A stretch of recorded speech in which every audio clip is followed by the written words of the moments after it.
আগের ভিডিওতে তোমরা যেমনটা দেখেছিলে 20 তারিখ রাত্রিবেলা আমরা বেরিয়েছিলাম দীঘা, তারপরে ছিলাম শিয়ালদায়।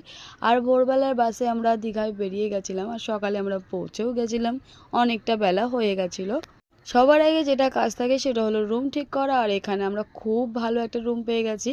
একটা আঙ্কেল আমাদের সাথে খুব ভালোভাবে কথাবার্তা বলে, দেন বলে যে তোমরা কম খরচের মধ্যে অনেক ভালো রুম পেয়ে যাবে। ওনার সাথে সাথে আসার পরে উনি রুমটা রেখে দিল, ওনারই রুম। তারপরে আমরা রুম ঠিক করার পরে ভেবেছিলাম একটু রেস্ট নেব, কিন্তু আমাদের তো সেটা হয়নি। আমরা সবাই মিলে চলে গেছিলাম দীঘার সমুদ্রের উদ্দেশ্যে। আর এখানে একটু জল থাকার কারণে আমাদেরকে মোহনার দিকে হেঁটে যেতে হয়েছে।